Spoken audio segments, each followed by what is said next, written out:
Namaskar. On behalf of HRDC Gujarat University, myself, Professor Preeti Mayani, is welcoming all of you in this UGC Human Resource Development Center, Gujarat University, uh, organized online workshop on NEP 2020, Global Outreach of Higher Education. So, friends, today my director of HRDC, Gujarat University, Professor Dr. Jagdish Joshi ji, is traveling to Toronto because of his academic work. So now we have our today's resource person and my in charge director of HRDC Gujarat University, our senior most professor, Professor Dr. C.G. Brahmbhatt. I'm welcoming you, sir. Thank you, madam. And today's our resource person, Dr. Pareen Somani ji. Pareen, I'm also welcoming you. Warm Namaste. welcome to you. Thank you. Yeah, and Pareen is a very good friend of HRDC. So, really very happy and nice to see you. Thank you. Thank you. So, friends, now I'm welcoming my in charge director, Professor C.G. Brahmbhatt ji, to give his brief words about the HRDC and today's workshop. So, please. Ji. Thank you, Preeti madam. Friends, I welcome you all the participants, and today with us international speaker and motivational speaker Dr. Parin Sumani madam. Madam, I welcome you on behalf of HRDC and Gujarat University. Friend, Thank I would like to introduce to Gujarat University. Friend, our Vice Chancellor Dr. Himanshu Pandya sir and our Registrar Dr. P.M. Patel sir.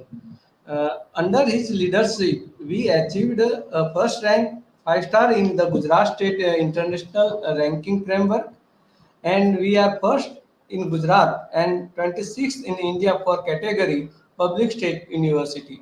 Friend, the Gujarat University is the largest university in the state category to the need of the higher education of more to lakh students scattered over 235 colleges and 15 recognized institutions and 24 approved institutions. There are 34 postgraduate university departments. Friend, I also introduced to our HRDC Gujarat University. You are familiar to Gujarat University HRDC. Friend, UGC HRDC of Gujarat University is one of the oldest HRDC of India. It was established in the 1987. We are ranked 16 among 66 HRDC of India by NEP. We are first in Gujarat. We have organized more than 700 professional development programs, including Guru Dakta, FIP, FDP, orientation program, refresher course, short-term course, winter school, summer school, workshop, etc.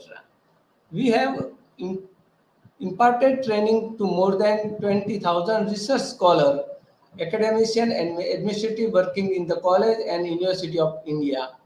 UGC HRDC has been pioneer, created history and benchmark by organizing the following under the able to our director, Professor Dr. Jagdish Joshi sir.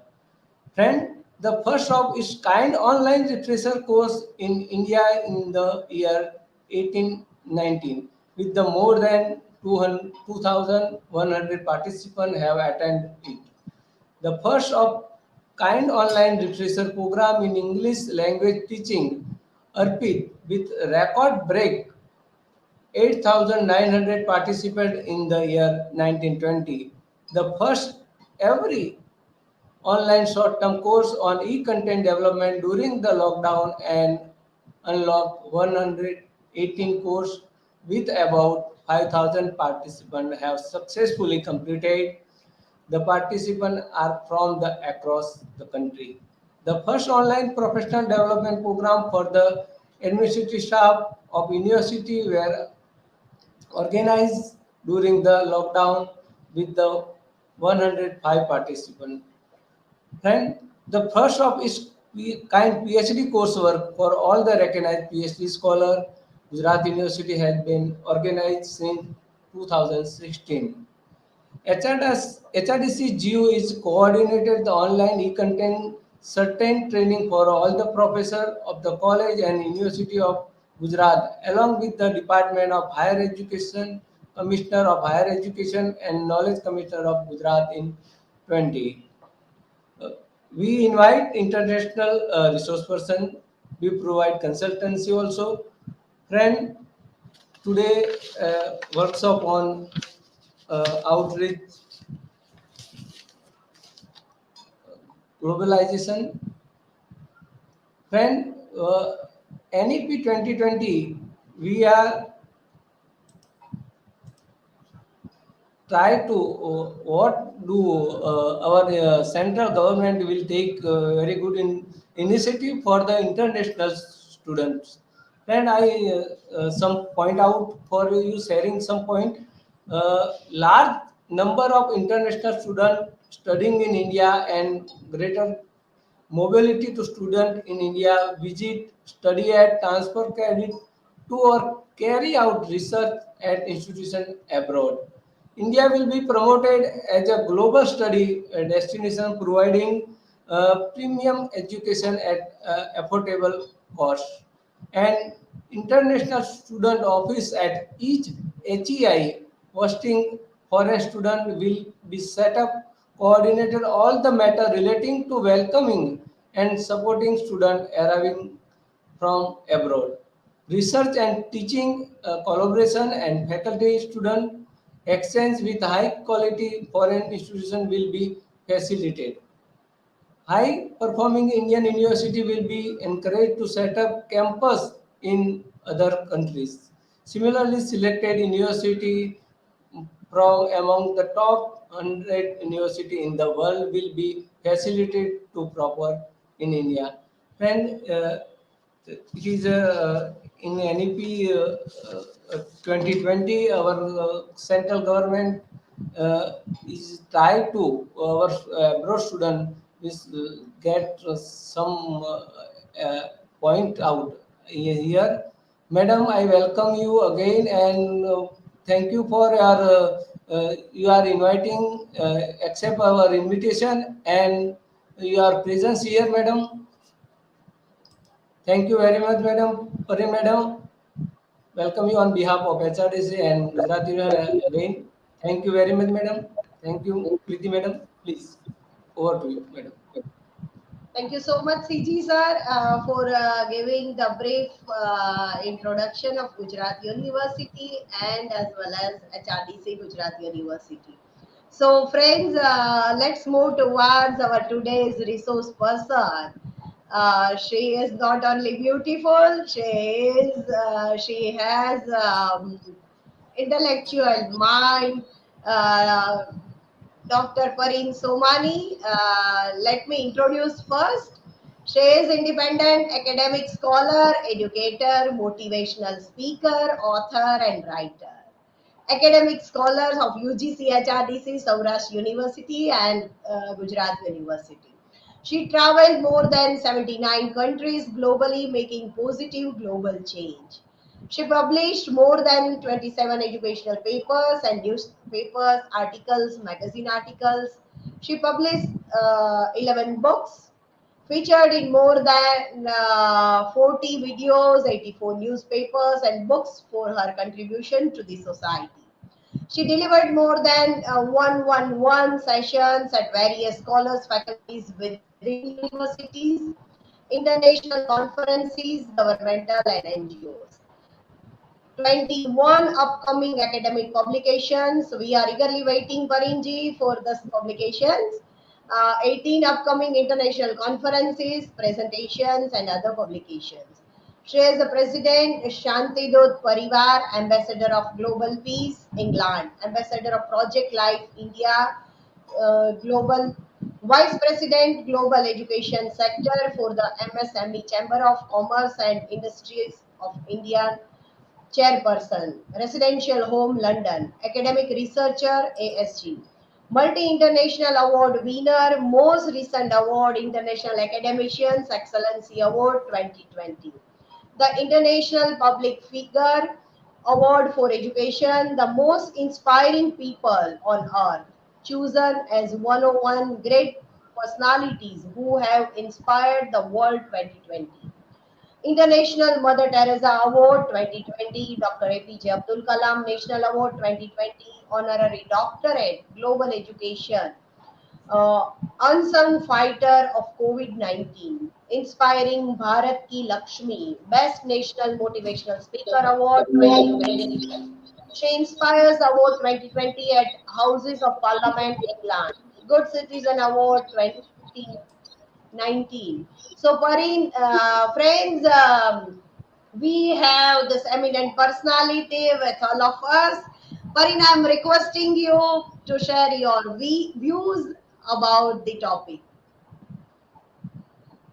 Thank you very much, Dr. Preeti, for a wonderful and a kind introduction. Thank you for having me once again in the Gujarat University. It's my privilege and be part of it. Can you allow me to share my PPT? Yes, madam.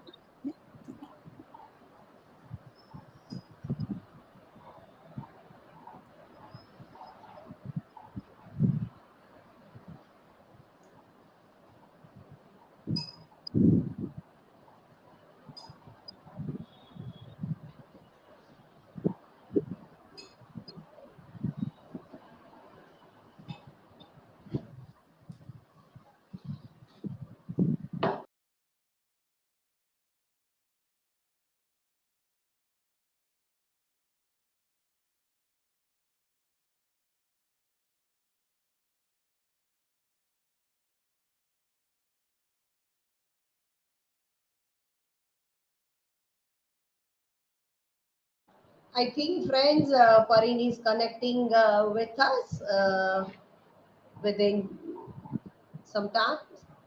As we know that global outreach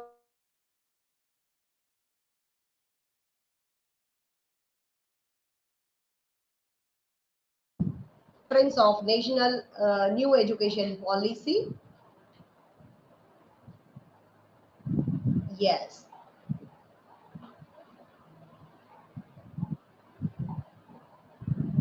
So today's her topic is NEP 2020 Higher Education in India. I'm so sorry. Just went for a little It's okay, Parin. connection. Yeah, you continue. Yeah. Yeah. So no, you carry on. You carry on, Dr. Preeti. You can carry on. Do you want me to go on? No, it's okay. You carry on. Yeah. Okay. Thank you. Can you see PPT? Is it visual? Can you see? Perfect. Okay.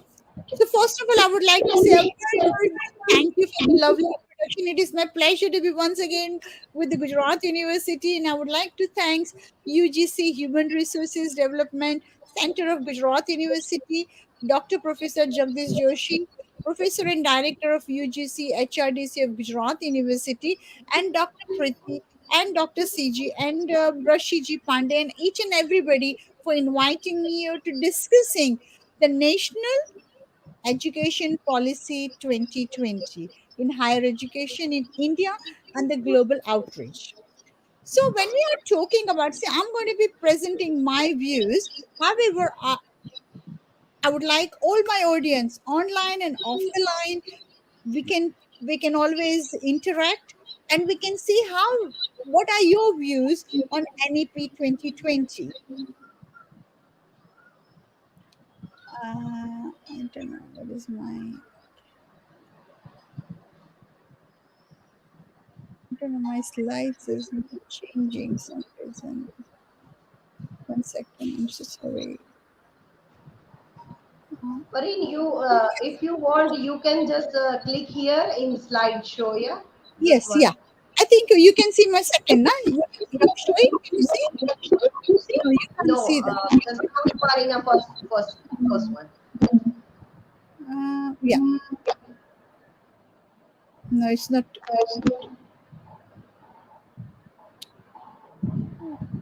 it's not going Put your through. cursor on this one, Parin, this one. Hmm?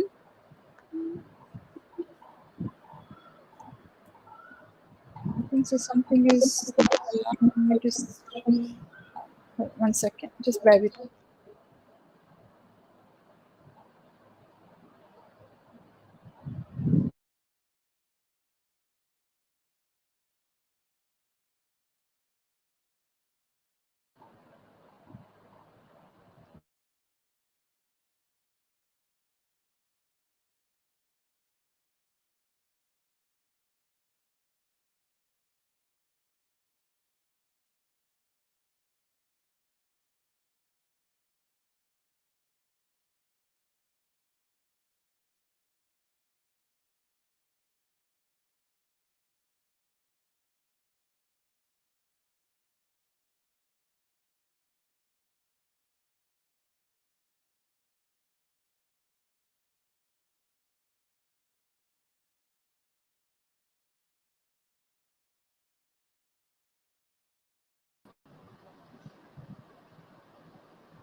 So I think some technical, cause of some technical issue, Parin is arranging her slides. So friends, as we know that the new education policy will have multiple entry and exit points. Under the 4 years program, students can exit after 1 year with a certificate, after 2 years with a diploma, and bachelor's degree after 3 years, and bachelor's with research after 4 years. The multiple entry and exit will be done through the academic bank of credits. So globally now, this education system is going to fit in the scenario of the education system out of India. The program card of all students assessment will be redesigned. It will be a holistic. Nowadays, we are talking, discussing in education about 360 degree.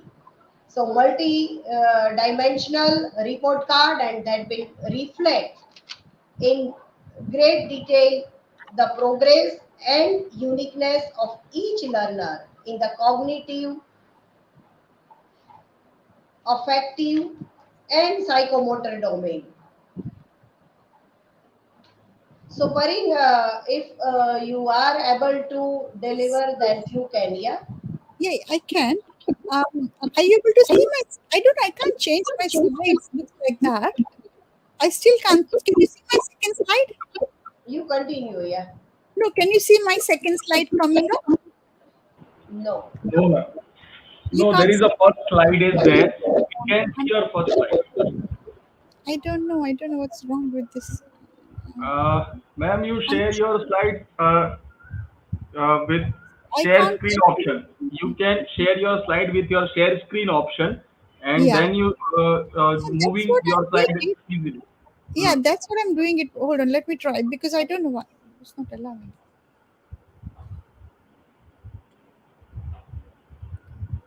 Okay, So yeah. And now, yes. share screen again. Yeah. Again. Yeah. Mhm.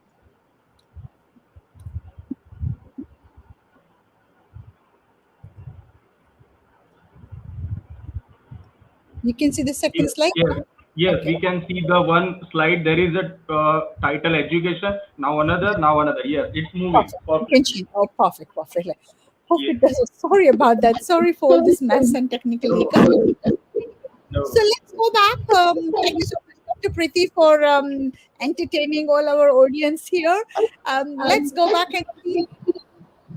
The education system has always been a fundamental part of the economic development in India, producing good human beings and citizens capable of rational thoughts and action.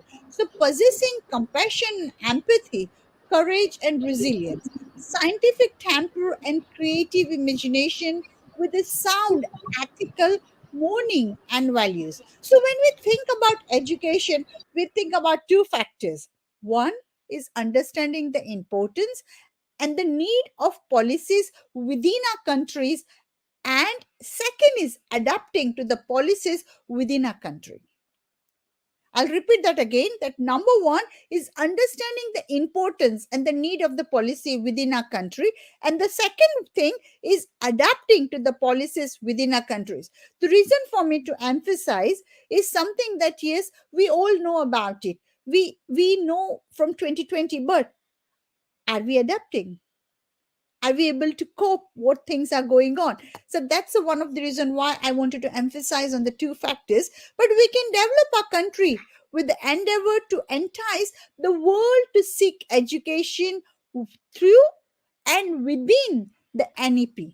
So the India and its influence in different parts of the world is due to the treasure of knowledge that it holds. This can include tradition and culture, including epics like Mahabharata and Ramayana, because it continues to influence people from other countries, and due to the epic charm that were generated in India and treasure of knowledge created within higher education institution. So individuals came to India from different parts of the world to understand the knowledge creation that occurred in India. Then they took that the knowledge back to their countries. So if you look at the cycle, that there is a need to venture out in the modern context and need to help and need to keep the talent nurtured within India to stay in India and continue to the economic growth and development of the country, opposed to utilizing their knowledge in other parts of the world. So when we're looking in this context, how is the global outreach of higher education reaches to the mass? So if we look at the global outreach of higher education, it is necessary to look at this subject as two components. The first is how we can attract international education and international students to study in India.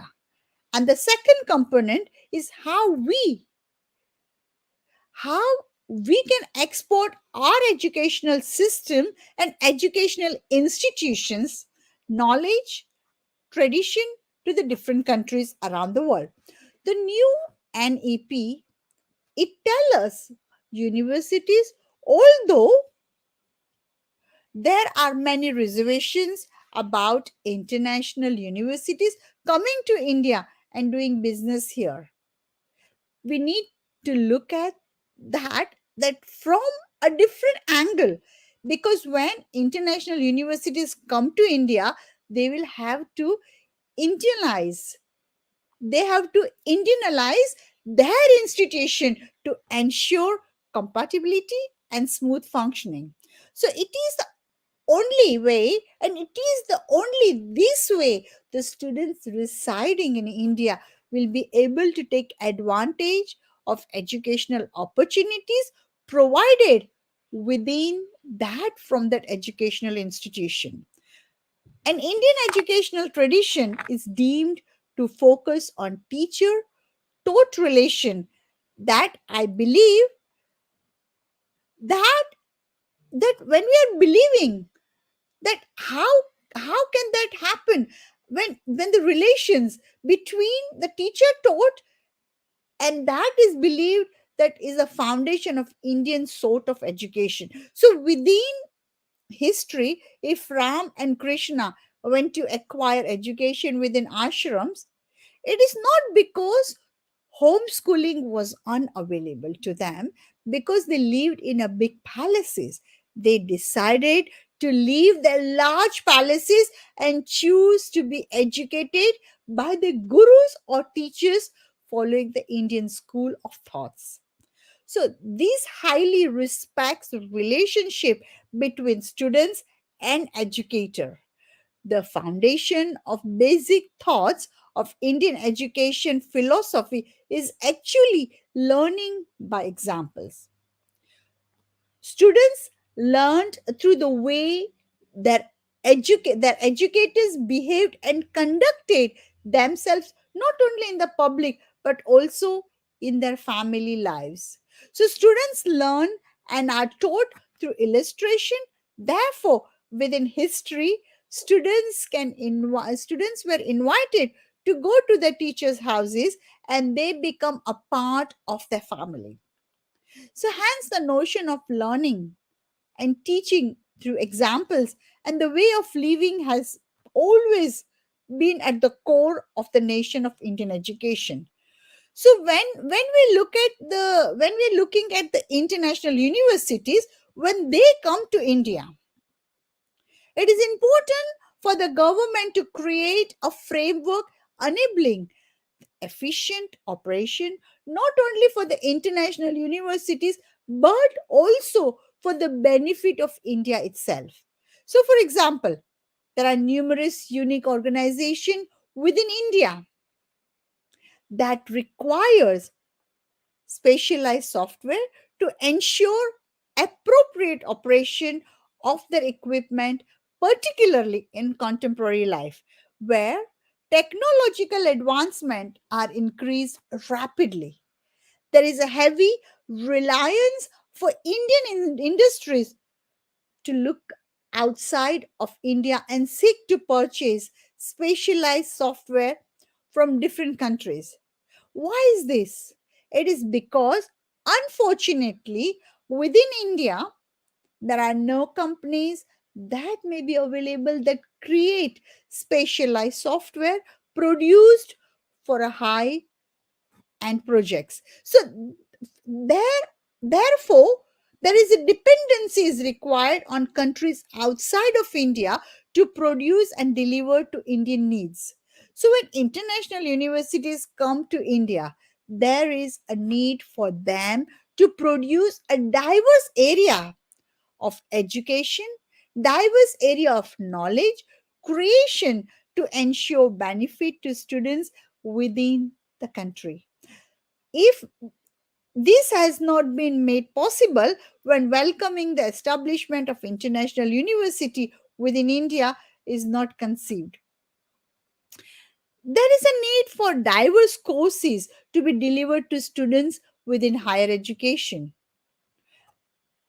even to deliver to the students within higher educational institution, so that there is a access to an array of subjects that have not been accessible to Indian students in the past. So hence, if a condition is presented to the international higher educational institution prior to establishment within the Indian state, then it is worthwhile for Indian students to learn new skills, upskill, and reskill from the international university. However, if the same courses are offered within the international universities when compared to existing Indian universities, then there is a little benefit of a new international university coming and being part of, of our country and being part within our country. So, if we withdraw our intention towards to the number of students going out of India to seek education abroad, Indian students are within the top three. However, if we compare it to the students of that we welcome from abroad to study, India is approximately 26. It is important that this number changes and more international students are attracted to study in India. So, how we all know that there is a craze that our children from India wants to go out and study. Why? Why the international student doesn't have a craze to come and study here? Think widely. Think in a way, yes, what is stopping them? So the Indian government have shared a big dream as their envision India to be the global hub of education. So, in order for NEP to establish, there was a need for multidisciplinary team to come together, find solutions to challenges that may arise to attract students. So, some students may require visa, home ministers, international ministers are all required. What will help India to become a global hub for education? What's going to help them? Think about it. See, right now, I want you to think, how can we bring India and make India a global hub of education?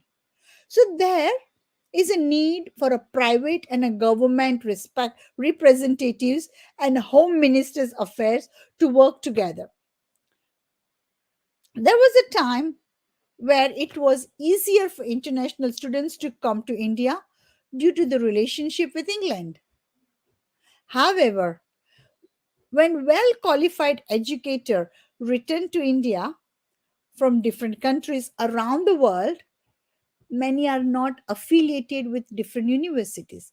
Instead, they create an environment for homeschooling to take place or a private tuitions through which they can educate interested students and make money at the same time. So, for example, what can include this can include the students who want extra help in education on a different subjects like mathematics, English, or science. Alternatively, dance form like Kathak or Indian classical dancing. So these teachers are able to educate national students but also attract that they have come from around the world through their own knowledge and educate them continuously for 6 to 8 hours. So in this situation like this, both the student and the educator is unregistered on the educational system. They do not have formal qualification to produce. Additionally, there are higher education institutions that would like skilled educators to help students within their institution. So within this situation, what I would like to say that it is important for India to overcome the challenges of inviting international students to study in India. So initially it is vital to understand the needs of students that come to India from different countries around the world. Are they coming to learn about the culture and tradition like traditional Indian dancing or the Sanskrit language? There is a need for a regulatory body who can determine the needs of students and types of courses and educators that are required to fulfill their needs. Within higher education, many educational institutions offer scholarship to students. However, it is important to regulate who those scholarships are given to. Should there be opportunities for Indian national students or should they be offered to international students? So, for example, there are scholarships that have been granted to students that from Afghanistan to study in India. However, there is a need for a fair system with the merit-based strategies that utilize authentic documents. This will provide India with an identity of prestige, number one, and legitimacy, which in turn will attract international students from across the world. This is important because numerous countries from across the world, like Bangladesh, Nepal, Bhutan, Sri Lanka, have leaders that have studied in India, which we all are aware of it. Therefore, India possesses a soft power that has the ability to educate and train leaders of the nation. Therefore, international students have the ability to acquire the same type of education as global learners within India. This can be utilized to create institutions that are recommended for international students to follow. So, for example, courses that enable students to become good leader and also to develop adequate skills to give powerful speeches to societies. In addition to skills that can be utilized in daily life and help each other, the facilities should be clean and hygiene so that international students can cook their own food, wash when they would like, without worrying about the poor hygiene and sanitization. See, if that helps, if we can work on that area, that will attract international students to be part of the Indian education too. So, students should feel secure in their environment, particularly if they are leaving their homes or their countries to study in India. Let me give you the example of my own children. I have got three beautiful girls. See, when they travel with, because I'm from India, I'm from Mumbai, I've studied in Gujarat. For me to come to India, that it's a privilege. I love it. I enjoy it. But when I have to bring my children with me, they always make a comment, Mom, which state are we going? Which place are we going? Is the hygiene good? Is the sanitization good? Is everything okay for us to travel? Why? There is a fear. There is something that they're telling to us and telling to the mother that yes, we need that sort of things to make them understand, yes, we can do it. So that is the fear of understanding, and that is there in the international students. The students should feel secure in their environment, particularly when they are coming from far away to study in India. Things have changed a lot since I was a student in India. However, we can still improve, and there has to be a comfort levels that must meet the standards of the education institution. Therefore, there are numerous steps that must be taken and provision must be met before the international students decide to leave their comfort of their home and leave their higher education institution and choose to study within India. Why I'm giving you the example about my own children, because I have experienced, and when you experience, you it makes it very easy to make others understand. I'm very proud of India. I'm very proud of my country. But yes, we want everybody to be proud of our country too. In the same way, students that have studied within India may choose to continue their higher education as international students in different countries around the world. In this instant, students should have been taught that how to conduct themselves and should be educated well in India than to go to abroad and act as a good cultural ambassador and representative of India.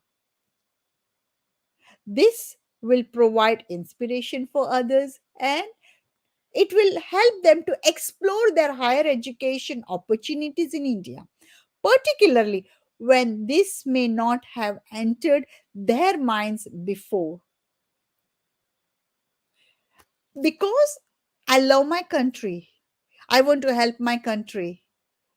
I come and support in the field of academics where I enjoy doing it. But we want that feelings for others, from the outsider, from the international speakers, international students, to feel the same way. When students complete their studies and gained qualification from their higher educational institution, there is an attempt for create an alumni for Indian students of international students, despite where they come from or where they live.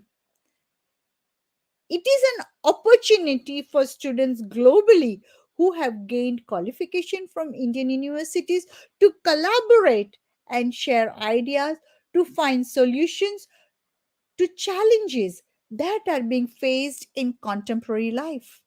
For example, numerous students from Nepal and Bangladesh have acquired their education from India and returned back to their homes. So, consequently, they are utilizing their education and skills towards creating increased economic growth for their countries. There is a need for a database that has a record of all students that have studied in India and returned to their countries. Also, the need for a standardized language that can be recognized and shared globally. So, for example, when Indian students go to UK and study, they have to pass an English test. The same should be introduced within India to ensure all students enrolling into higher educational institution have adequate knowledge of the English language. This will ensure that the standardized formal language is being used within educational institution and recognized globally. So the another way how we can attract the international students in the higher education institution is to ensure that the students are well looked after. For example, trying to find adequate support through helping the international students to find somewhere to live with a potential foster family for duration of the study. This may provide the student with home's comfort and a family. They feel they can belong to it in India. So we want to create an atmosphere for them.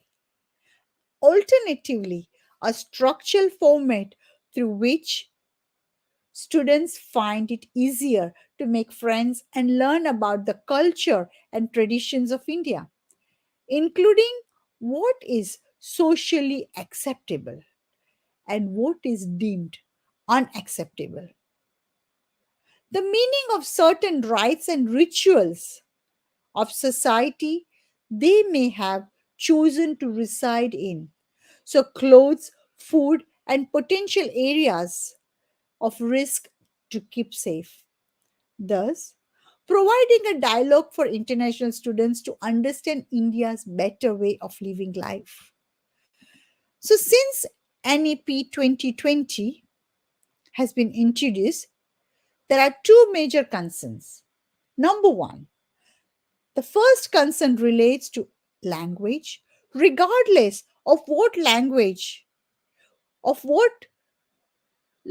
students are taught in the biggest challenge confronting the educational system in India in its obsession with mastering examination through through the remote area, through the role of learning, through the road of learning.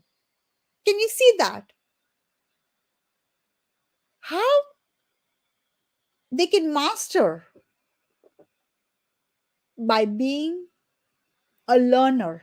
So those have gone through the NEP 2020 document can relate to this concern. And number two, the second concern is Indian higher education system operates like a sorting mechanism, having a major concerns of completing the prescribed syllabus than mastering the subject. So if you look at the NEP 2020, it is clearly saying to reduce the content. The reasons are very obvious. For example, it is to ensure that the students are ready to sit their exams and ensure that educators have a good pass percentage. This is because they are key indicator of their accountability and responsibility, which has been posed by society and parent. Therefore, rote learning somehow becomes a primary means to achieve these intention. So most students are currently behind their grade level expectation. We should recall the United Nations Human Development Reports 1990, which brought a shift paradigm shift by introducing the concept of Human Development Index.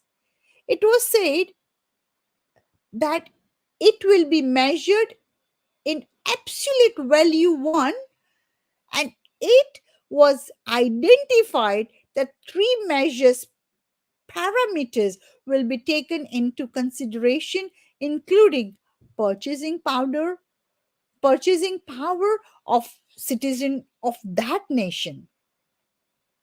That's one. Health of the citizen of that nation and education. So within education, cross enrollment issues will be taken into consideration. It was also made education in the community as an index of human development, and it is also run behind massive quantification and misses several quality indicators. The idea of common school system, which was recommended by Kothari Commission in 1966 and endorsed by two consecutive national policies in 1968 and also in 1986, which resulted in massive fragmentation in layers of schooling in India. So this was all resulted in an even general performance. So we need to understand the whole issue in the right perspective. Hence, these concerns are important to set the foundation of global outreach in higher education. It is important and it is very good to see the implementation of the national education policy since 1986 with the revised policy in 1992. Look at the difference. And the new national education policy aims to provide students with the tools of ability to implement a national thought process with the ethical values and principles built towards an equitable, all inclusive, and a pluralistic society. I applaud the framework that aims to transform the education systems by 2035. That is the aim. But through its comprehensive elementary to higher education agenda, including vocational training in urban and rural India, it aims to expand higher education to 50% of high school students by 2035. So, therefore, the NAP 2020 is one of the significant milestone in the history of Indian higher education. It is an important document and can be perceived as a guiding source with the aim of creating reformative changes in the Indian education. There is a vision to create greater access, equity, excellence, inclusion, and affordability to help India emerge as the knowledge system through advancement in pedagogies, knowledge creation, innovative delivery mechanism, and integrated management of educational system. This implementation of NEP is designed to make Indian education landscape globally competitive. So the NAP is very comprehensive and includes a sustainable reform within the education system.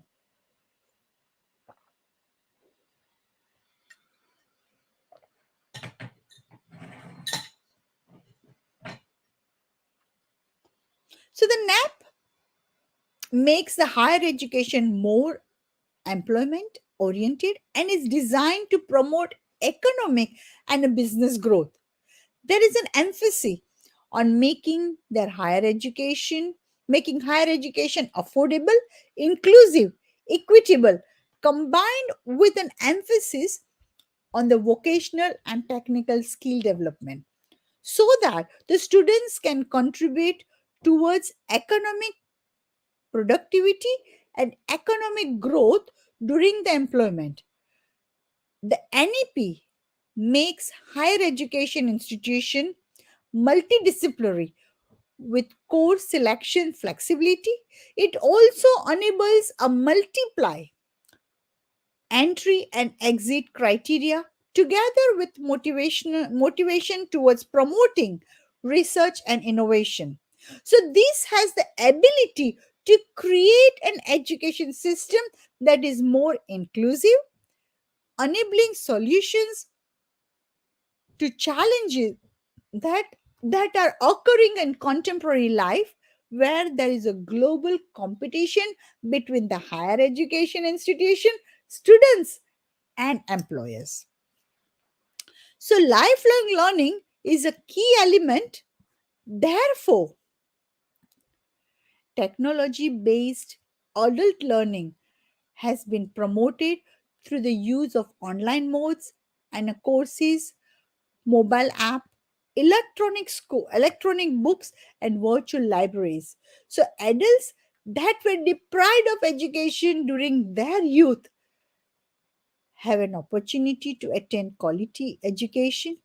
In addition, NEP has aimed to comply with the UN Sustainable Development Goal 4, which is quality education, and SDG number 8, which is decent work and economic growth.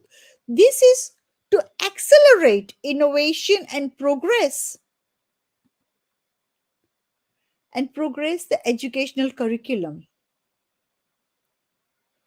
So when we are looking at progressing the curriculum,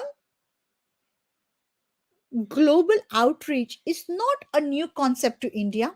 Historically, Lalata Shashila and Wabali and the other figures have been instrumental in this progress. However, over the last 30 to 40 years, a decline was highlighted. So, hence, the NEP brings focus to educational system with a global theme of internalization at home. So, policies need to be adopted by individuals. Therefore, educating individuals of our new educational policies and in different facets become a policy of the people, by the people, and for the people. So, this is required for a policy to be successful. So, an increase in the educational funding from 4 GDP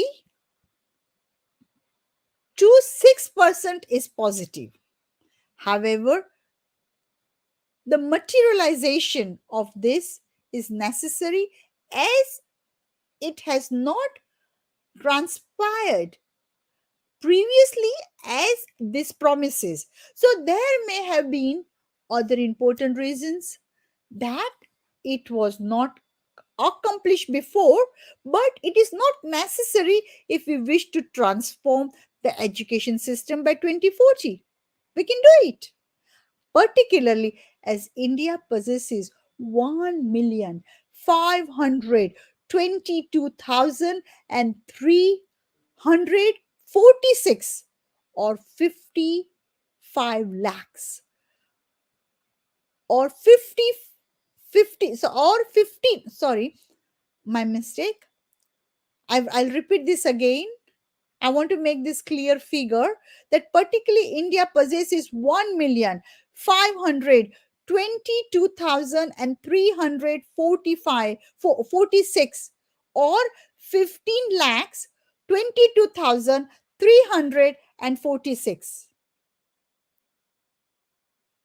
teachers and 260 million students.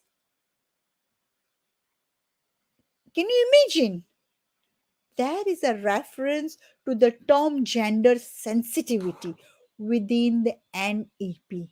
However, the notion of systematic change needs to be addressed to aid this transition within society.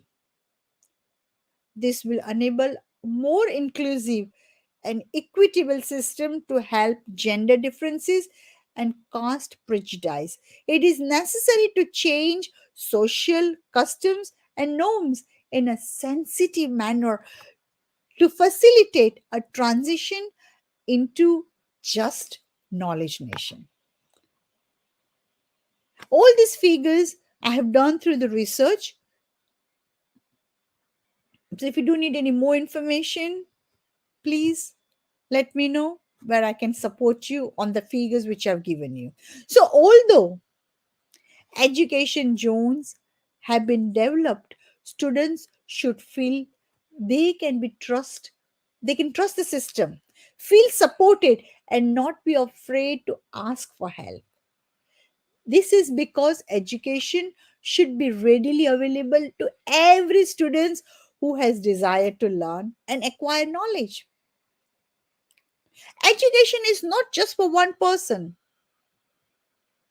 Education is for each and everyone who has desire to learn and train themselves and skill themselves, upskill for them. So it is important to inspire the youth who are the future generation. If they are well educated, when the country will prosper, when then the country will prosperous. So we want to educate our future generation to prosperous our nation in the future.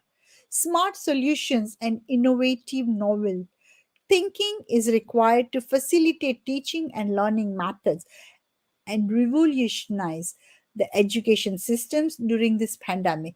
The notion of coding has been introduced to expose students, facilitate logical thinking, creative problem, creative problem solving, and be better prepared for prospective jobs.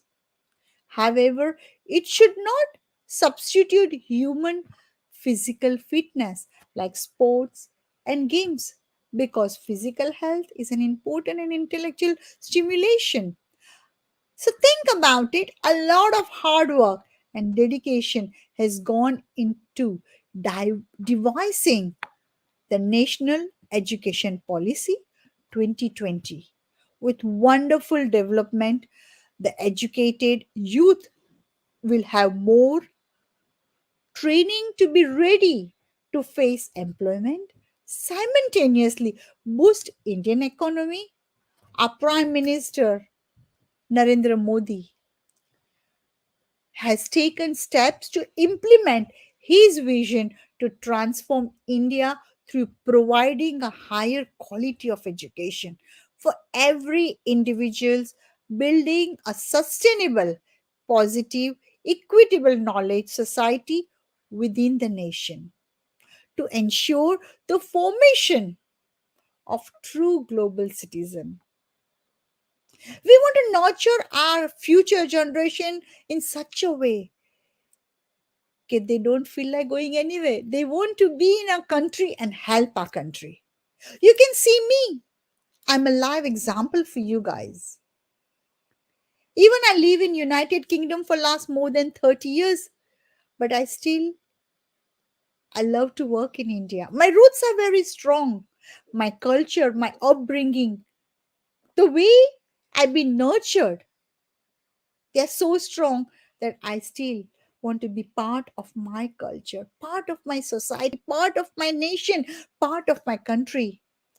So we need more people who can support, not work in the different countries, work for our nation, and be a true global citizen. He's looking ahead. Ashri Prime Minister Modi is looking ahead and implementing changes that may not be desirable to all. However, it is only through administrating NEP 2020 positively that we will be able to see positive changes in future. I remember a beautiful quote of our father of our nation, Mahatma Gandhi. He said, "We wish to see the change in this world. The way we wish to see the change in this world, how can we wish? We want to change. We want to change the world, but we wish to see the change, and then the implementation, the action can happen. The international students could be attracted to number of different courses when we can hold our culture strong, when we are the role model, and hence within teaching curriculums a multidisciplinary approach can be viewed. Students can opt to participate in additional courses through which they would not only gain credit towards the course or towards a better marks towards course competition, but also they would be able to gain a better understanding of India as a country with the different cultures and tradition residing within it. India has got a lot of culture. It's a full of rich of culture, heritage. We want to make our country in a way that we can bring more international people and bring our economy better. Through this, the students will be able to share their knowledge with their family and friends when they return to their home countries, generating interest in the Indian higher education system from different individuals globally. Then, soft power creation can be increased. There needs to be structured courses in specialized subject that can be taught better within India due to the immense expertise like religious scriptures and the Vedas, traditional art, history, knowledge on yogas as it was within India. This originated. Although individuals from countries all over the world have come to India to learn about yoga,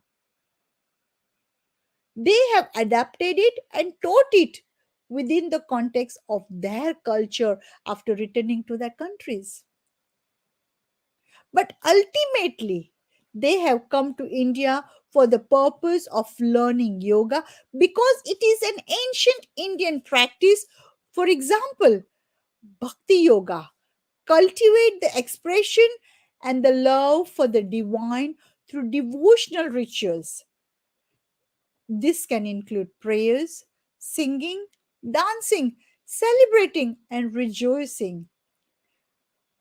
Krishna Das is a great example of an individual practicing bhakti yoga. So, yoga is a part path of intellectual and wisdom, including studying sacred texts, intellectual debates, philosophical discussion, and introspections. Examples of such individuals in contemporary life include David Fowley and Ravi Ravindra. They are the example. Finally, if we have Raja Yoga, which is translated to the royal path, which is the journey towards personal enlightenment. This path balances karma, bhakti, and jnana. So, jnana yoga is a path of intellectual and wisdom, including studying sacred texts. It also integrates the eight limbs and stages of yoga. So, as we are talking on the topic of yoga, and you all have been concentrating very hard on the global outreach of higher education with me today, listening to me, I would like you to sit comfortably. Let's all sit comfortably, wherever you are, or you can stand straight if that makes you feel better. Put one hand on your heart and other hand on your belly button. You can see me. One on your belly button and one on your heart. Are we all ready to do a little activity which will feel and make you feel good? Now you can rest your both, or you can do that. Either you can put one hand on your heart and other on the belly button, or you can rest both of your hands on your legs. Make your shoulder nice and easy and comfortable. If you are comfortable, then you close your eyes. I want you to concentrate on your breathing. Nice and easy, naturally. Breathe in, breathe out. Breathe in, breathe out. Think about the moment you are experiencing right now. Forget about the past, it is gone. Do not worry about the future because it is an illusion. Just concentrate on the here and now. As you breathe in to yourself, you say, I am in excellent physical health. And when you exhale, you can say, I'm mentally energized. Do this couple of times and see how you feel.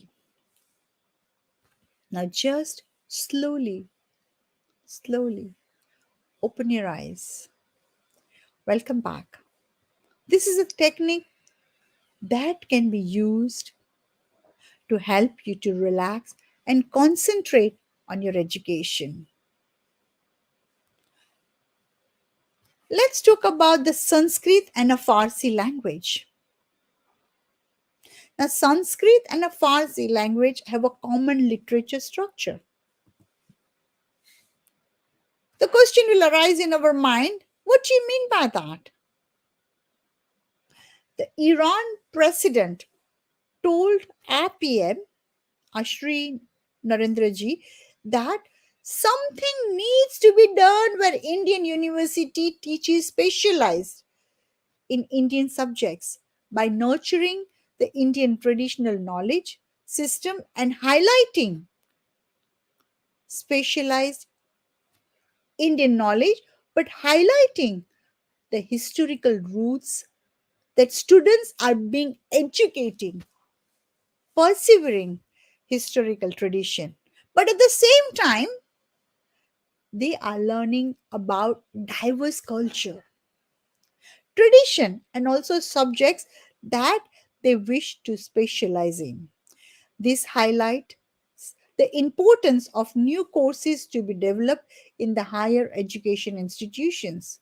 So, perseveration of archaeological ornaments is a different branch of knowledge, but Indian has numerous experts in this field. Therefore, in the context of attracting international students to India, there is a requirement for university to offer specialized courses in, for example, conservation and preservation science, to ensure that when there is a need for specialists in the different fields, so Indian organization do not have to go out of India to find specialists for different fields. Instead, Indian graduates, our future students, can be approached, or those students who have been educated through the Indian higher educational system can be approached. So, by having specialist courses in the different areas, India has the ability to attract international students, including Southeast Asia, or even other developing countries, and maybe even the Western world. So I believe that there are numerous aspects of global outreach of higher education. However, by inviting international students into India to study, it is important that higher education institutions strengthen without becoming weakened. That's very important. You have to be strong to bring others in. There must be a benefit to the students who are traveling from their home countries to study in India. You have to give them that comfort zone.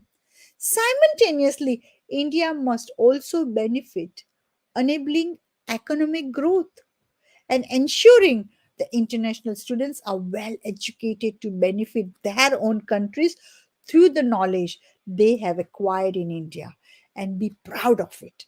So, for example, if an invention, if created by an international students that has graduated from an Indian university, they should be proud to say that they have been privileged to study within the Indian institution. This will then attach prestige to that Indian higher education institution and create curiosity for other students to learn within that institution and attract them towards studying in India. So, however, many times international students study in India, gaining their skills from Indian institution may be given credit to others, masking the hard work completed by the Indian institution because they feel that this could potentially damage the image that they have built up. Why? As their image in the perceptions of others will tarnished. Why? Why do we think that? Why do they think that way? Hence, they are not willing to take that risk. That's why the credit is given to somebody, even though they have studied in India. Alternatively, the students just does not mention that they have studied in India, which does not allow global recognition to the Indian educational system. So currently, there is a massive population of students traveling to the higher educational institution in search of specialized knowledge acquisition in the United Kingdom, Europe, America, or Canada. It is important that Indian students undergo a structural academic program that has been designed to understand India better, or provide an Indian designed to or provide to Indian center of education within each higher education institution that follows governmental guidelines. It would be beneficial for Indian educational institution to venture into countries across world, imparting knowledge on Indian culture and heritage. This can create a sense of pride and support amongst Indian students. This may also generate interest amongst international students to study in India. So, there are some Indian teachers that are educated in international universities, maybe in England, maybe Europe, maybe US, maybe Canada. So, having been educated in India, they are accustomed to a certain decorum within the lecture theatre. This particular educator taught a class full of students all around the world, but there was one particular student within her class that fell asleep. It was very difficult to wake the student. I'm giving you a little example for you to understand and make it easy for you. So it was very difficult to wake the student up at 11 a.m. She tried to wake the student up few times. On her last attempt, the student woke up. Upon waking up, she politely told the educator that it was her duty to deliver the lecture, but it was up to the student herself if she wanted to listen. So while I'm talking to you for last couple of hours, are you there with me? Does it make interest to you? Are you listening to me? It's not just I'm talking and you are listening. Are you internalizing it? Are you trying to understand? That's why I'm making little jokes and little quotes in between to motivate and to inspire you. Therefore, the students was trying to convey the message to her teacher that she wanted to sleep and not to be disturbing the lecture, and that lecture should continue. And that lecture should continue. But the educator was naturally taken aback because she tried to understand the main reason why the student was sleeping within her class. After a couple of weeks, the educator tried to speak to the same student to understand why she was sleeping so early, because she wanted to help her. For what? What is she talking about? The student replied, now listen how beautiful the student replied to the tutor, that personal development within her family life have led her to adjust her life. She said that her parents are divorced and her mother got remarried to a gentleman. Now, this gentleman was insistent that either she get married or leave her mother, or she finds herself a new place to live. Hence, the student decided that she did not want to get married right now. Instead, she needed to make some money so that she can move out of her mother's house and rent accommodation. She revealed to the educator that she has been working all night to save money to move out of her house. Therefore, when she comes into the lecture, she's very tired and falls asleep. She also revealed that ever since the educator has come from India, she is the first cause of concern. She is the first cause of concern that when that what has been that the root problem was. So she's trying to tell her the root problem, that she told the educator that not once in all her years of her education had a British educator been interested in any of her problems.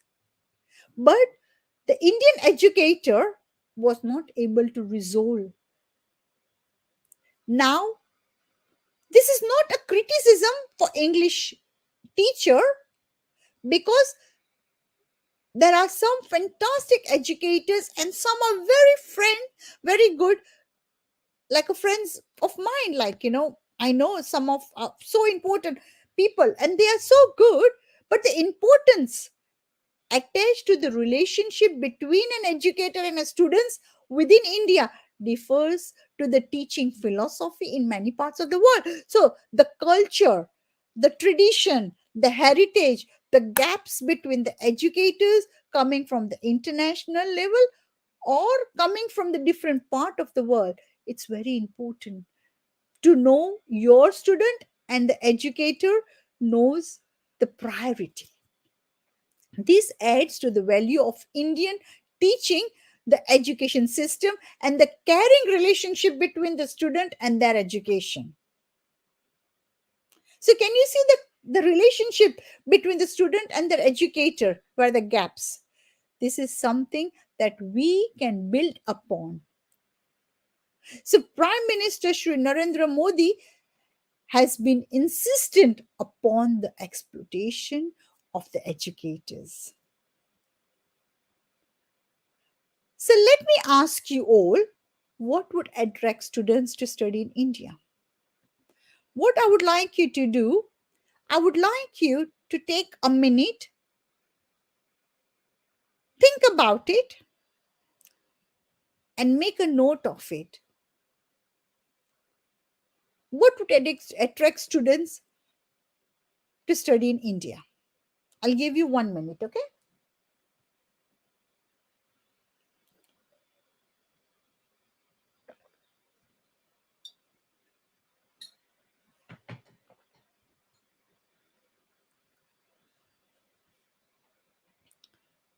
I'm sure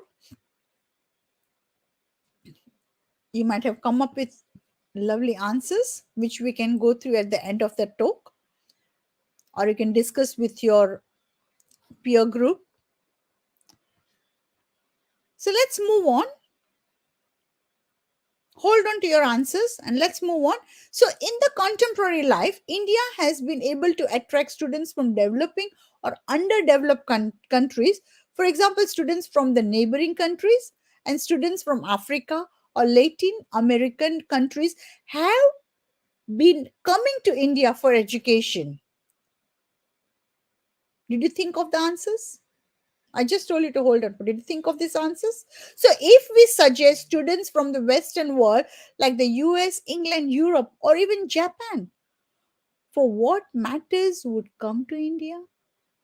What, what brings them to come to India? To educate themselves? Then it would be to say that they are in the minority. We must remember that India does not possess the huge high-end infrastructure building, nor does it encompasses many advanced gadgets that would attract students to Indian universities from the Western world. The only aspect of India that would currently attract students from the West to study in India is the Indian culture and heritage, which is a very rich of India itself. So when individuals visit India, it is certain that they are in India. They would love to be in India because the culture, the colors,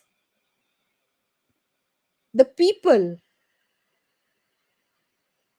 the country, how many different cultures, how much tradition, how we can do. So for example, when you visit places like Beijing in China, you may feel that you are in American, in the Western world.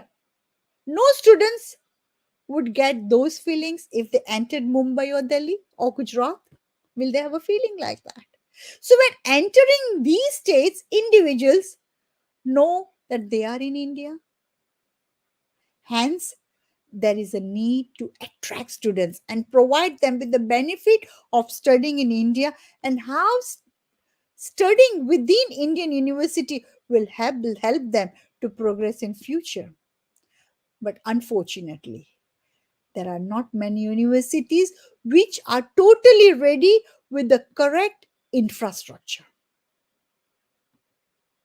to welcome international students to leave their countries and study in India. So, for example, having spoken to numerous international students studying within international universities, they have revealed that some of the lectures were delivered in the national language opposed to English. They don't understand. Therefore, the international students were unable to understand the language barrier, the accent. and could not participate in the lecture.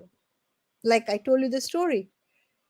If the lectures are if the lectures are interesting, and if you know the language, if they are into, if there is no language barrier, and the people and the educator and the students will enjoy working together with interaction sessions. How students understand their instructions and learn when they do not understand the mode of teaching delivery. So, language has become a major challenge and a barrier to the participation of international students. Hence, there is a need to create a positive climate, an ecosystem system, and infrastructure that ensures that a common language is used to educate international students. So, counselors should be appointed to look after international students. In addition, customized courses should be developed to help international students to adapt to the Indian way of teaching and learning whilst learning about Indian society. We should be proud of what we are good at it. We should be authentic. We should not copy others. Don't be like others. Don't do what Western countries are doing. Don't do what Europe countries are doing. Do what is best for you. Hold on to the tribe, to our tradition, and attract more students to be part of our culture and our heritage. These can be local language courses or even bridge courses as required. So, mentors are required to help international students.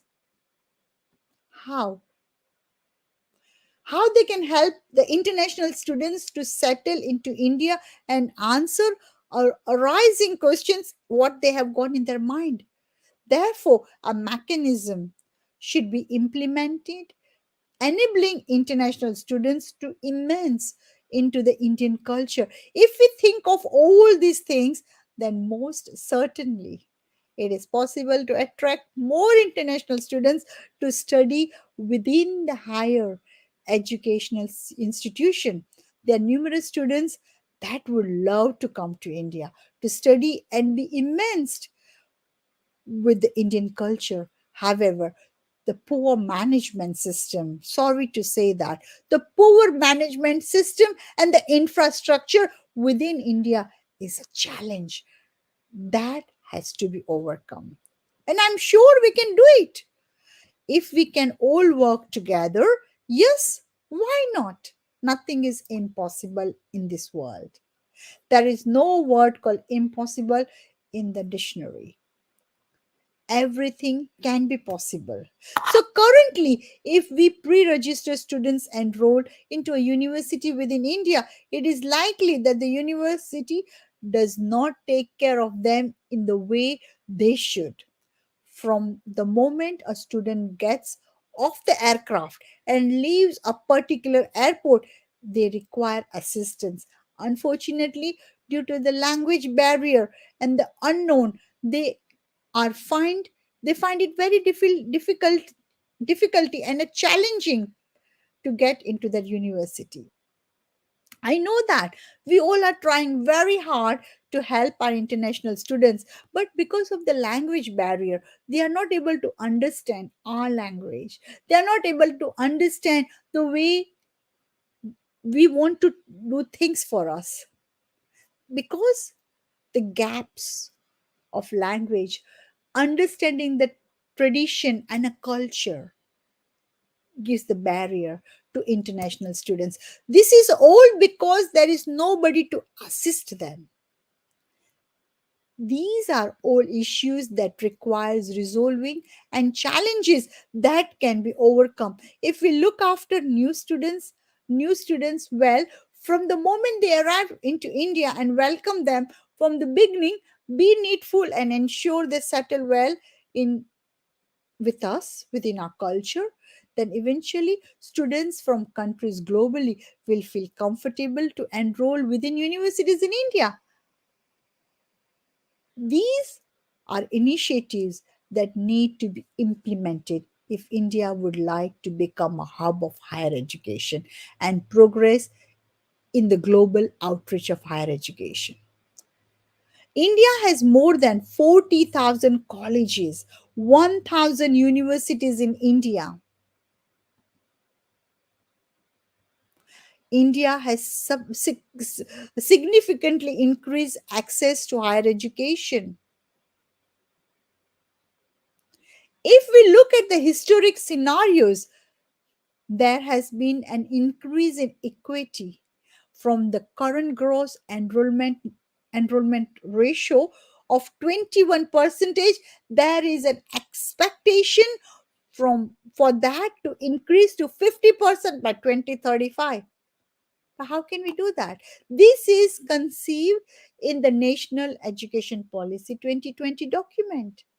There is a wide gap between the gross enrollment ratio, which differs amongst the different states of India. Now that we have the National Education Policy 2020 available, we are aware of the importance of demographic dividend in India. We aim global students. We aim global standards in the higher education institution.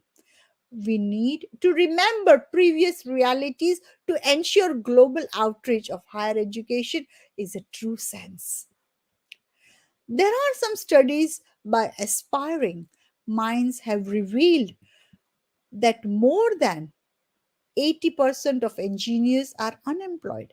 A large majority of grades of 5 students are unable to read the textbook. A large majority of grade 5 students, think about it. Grade 5 students are unable to read the textbooks fluently because there were only 1% of aspiring teaching candidates.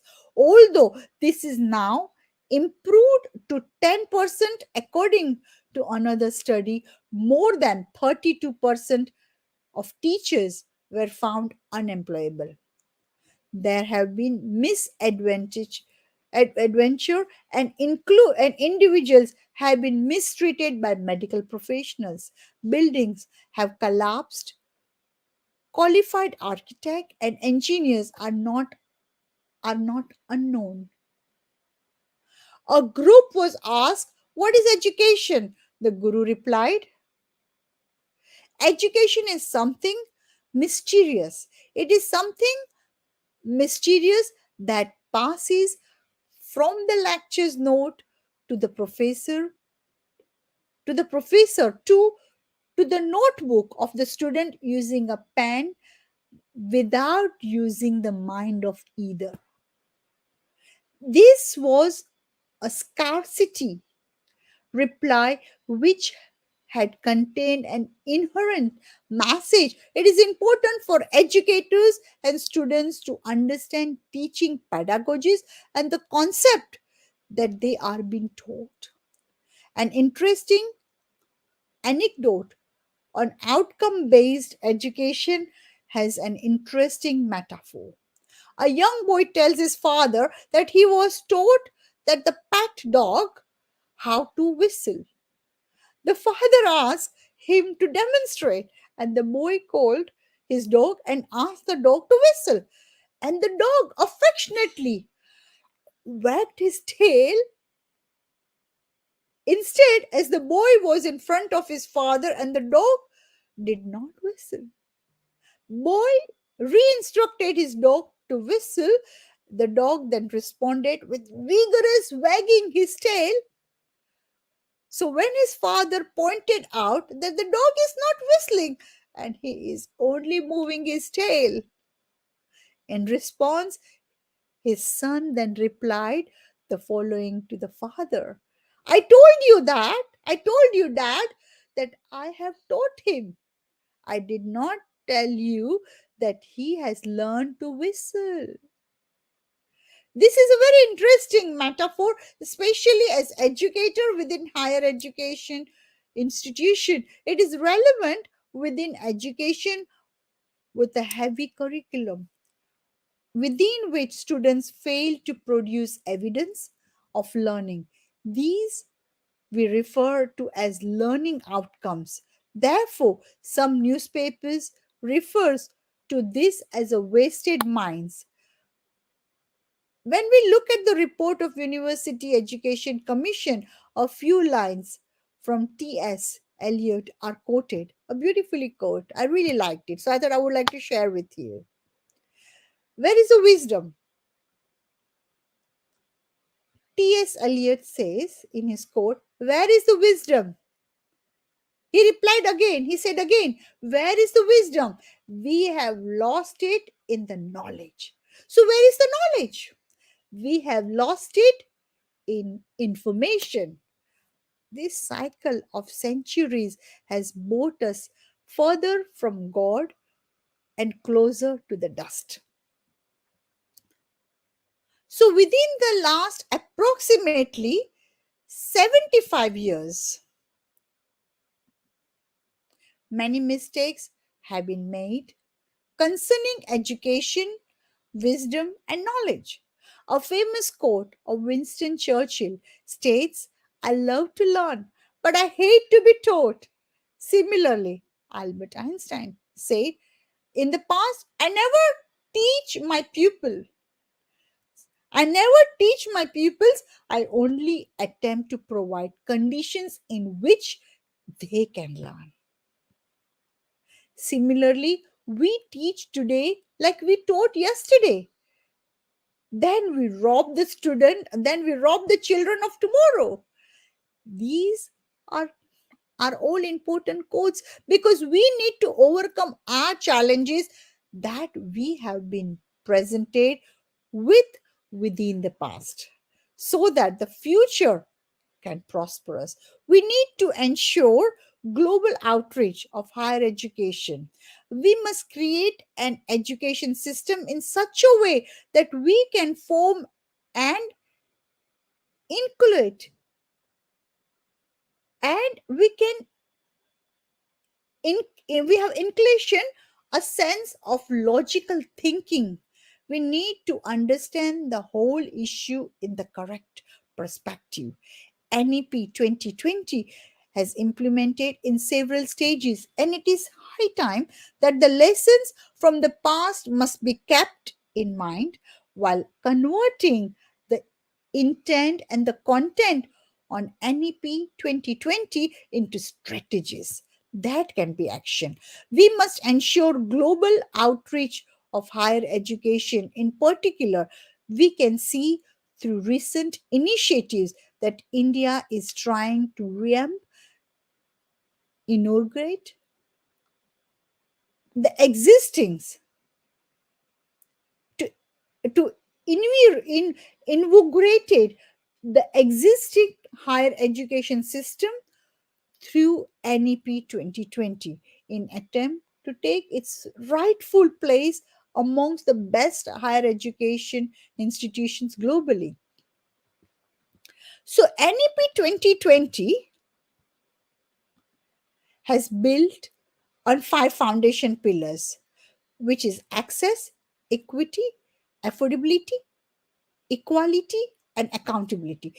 It recommends path breaking reforms and aims to undergo a paradigm shift by equipped students and educators and educational institutions with the right competencies, capability, while creating an enabling educational ecosystem for a vibrant new India.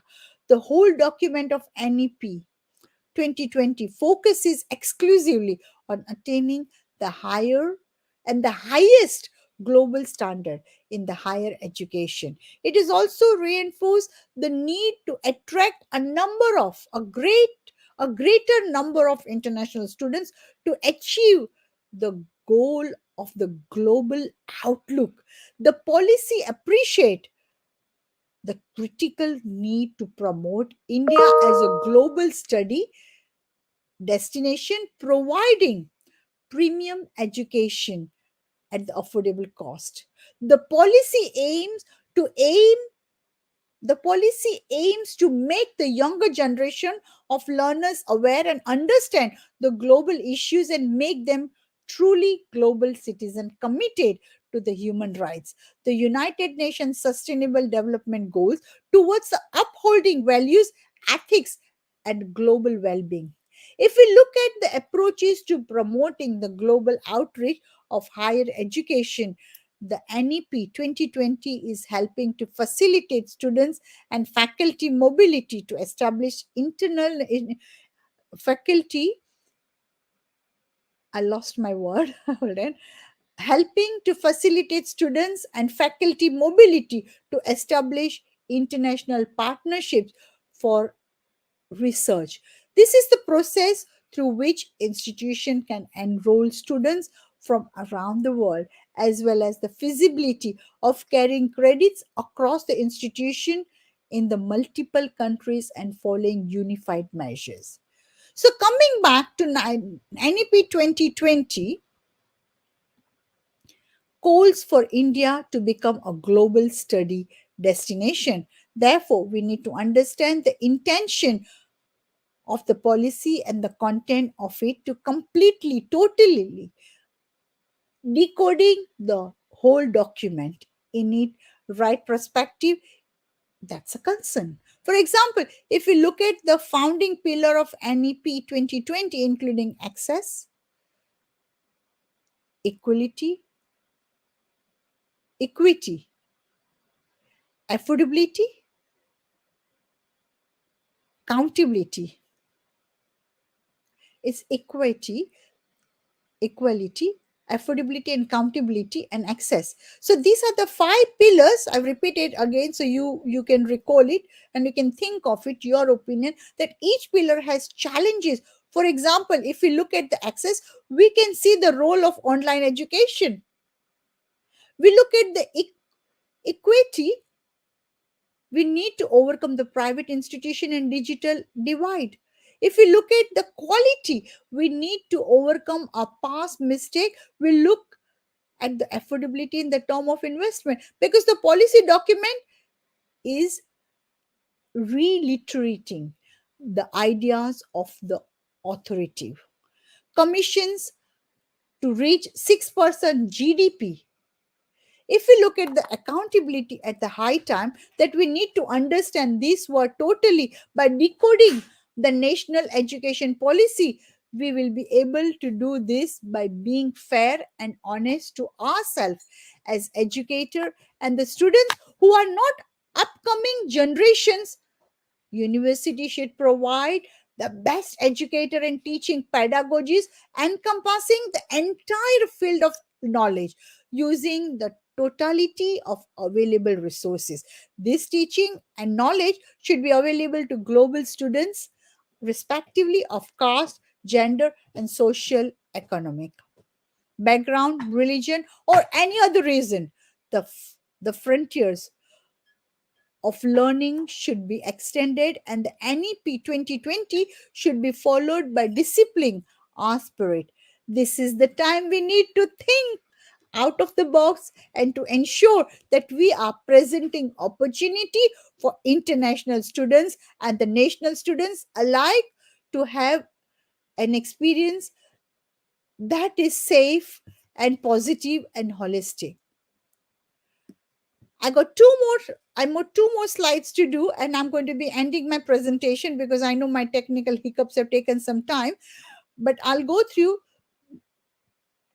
this slide and one more, and this is my recommendation. Yeah, I recommend strengthen data collection, monitoring, and accountability system that are strong with efficient governance using a democratic approach, which we can improve access to good quality education by collaborating with private and civil society organization to aid improvement of education quality and access to technology.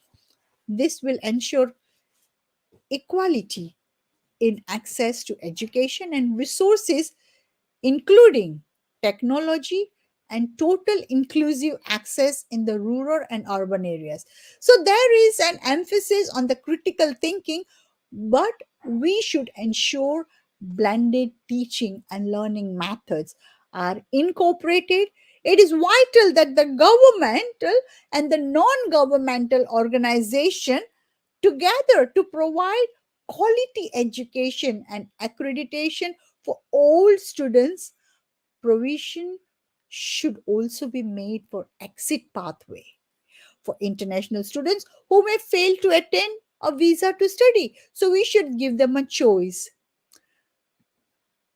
And the last bit I would like to say, sorry, the five pillars I said, please apology, it was a quality. So access, equality, quality, affordability, and accountability. So I would like to end with a quote for the national education policy itself.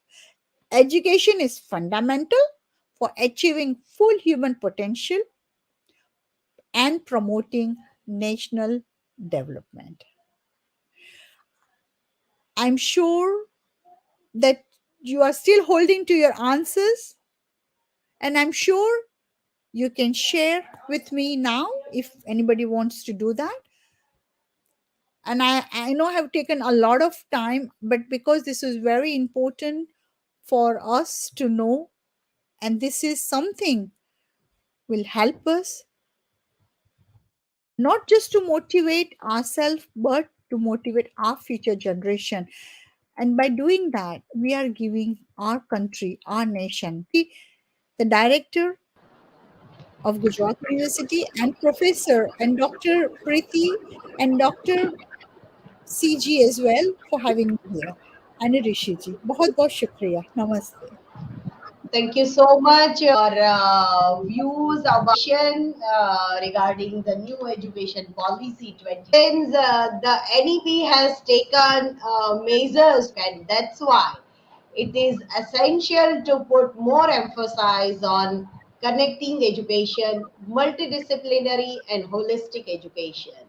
So NEP shifts focus from what to teach to how to teach.